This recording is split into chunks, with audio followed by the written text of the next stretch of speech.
I secured my first tech job in the UK several months ago, and I decided to create a YouTube series on how I did it. This video is the second video of the series. The first video of this series is about how I transitioned into tech and 10 tips on changing careers. I will link the video to this video for those interested in watching it. In this video, I will discuss and show you the CV that got me my first tech job in the UK.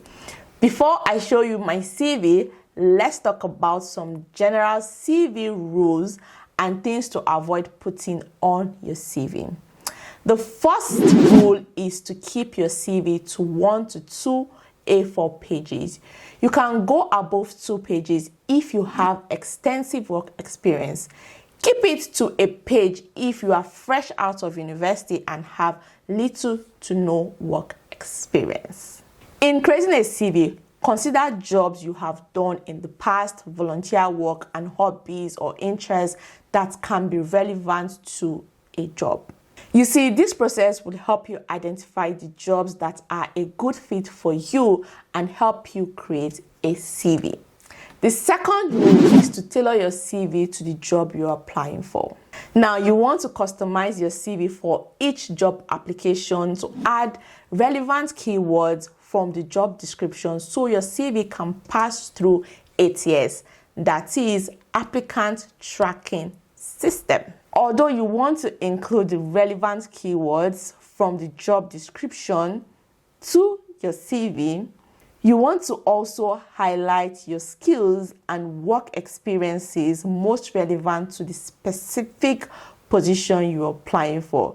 You just don't want to be adding some random bunch of keywords from the job description because you want your CV to pass through the ATS. For those who do not know, an applicant tracking system, i.e. the ATS, is a software that manages the recruiting and hiring process, including job postings and job applications. Most employers in the UK uses this software to streamline the first batch of applicants before a recruiter goes through the streamlined CV. Now you see, there are many applicants for a job. You can have a job posting and you have 100 applicants for the job.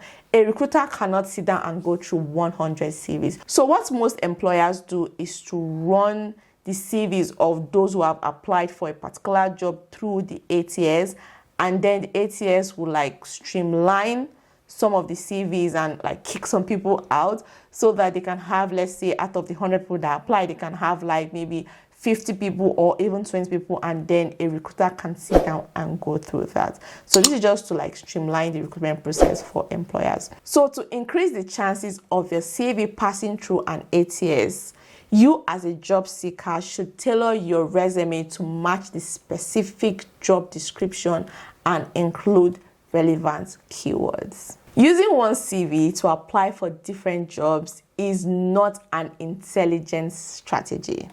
For example, if you're applying for a cloud engineering role, ensure you always tailor your CV to that specific job posting for a cloud engineer. The third thing you want to do is to follow the UK CV format. Now, you do not want to add your headshot, religion, gender, marital status, or date of birth just to avoid biases. Just add your name, phone number, and email address so you can be contacted for an interview in case your CV is selected. Also add a link to your LinkedIn profile if you have one. Ensure the email address you use for applying for a job or during your recruitment process is professional. A professional email address would typically include your name at gmail.com or your name at yahoo.com.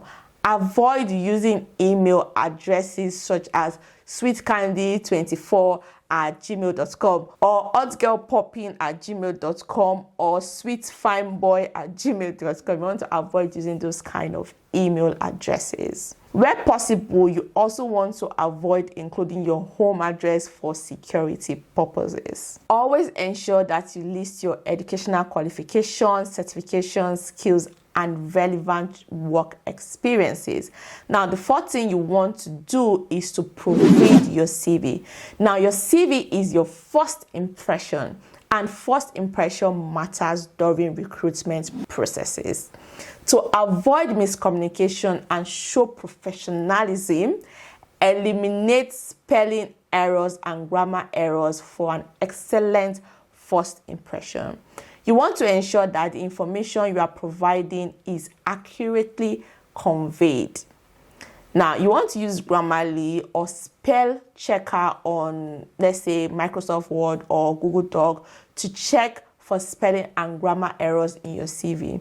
You can also ask a friend or a family member to help you proofread your CV to eliminate errors. You also want to be truthful in your CV and recruitment processes. Any false information discovered during your background check after you have secured the job can get you blacklisted. So please be mindful, do not lie on your CV. Lastly, seek the services of a professional CV review if needed. I highly suggest you get one if you can afford it.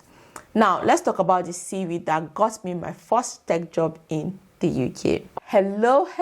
Now, I have a CV. I had to print, I didn't print out for this video. Like when I was looking for a job a few months ago, I had my CV printed out because when I went for like a physical group assessment, they asked me to bring a copy of my CV, and I just had a copy of my CV because they didn't even collect it, but I still have a copy of my CV which I printed. Now, this my CV is 2 pages, considering I had little to no experience at the time for the job I was going to. So for those of you who don't know, I work as an engineer right now, so basically like a cloud engineer.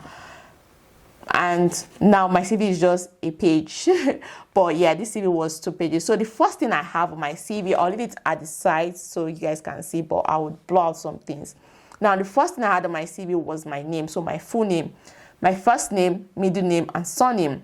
And then I had my phone number and email address. And then I had like a brief introduction of who I am. So at that time, I was a graduate student, so I mentioned I was a graduate student. And then immediately, I had my work experience. So I listed my most relevant work experience, and that was a volunteer job I was doing, and I did it for a couple of years, and I put it there.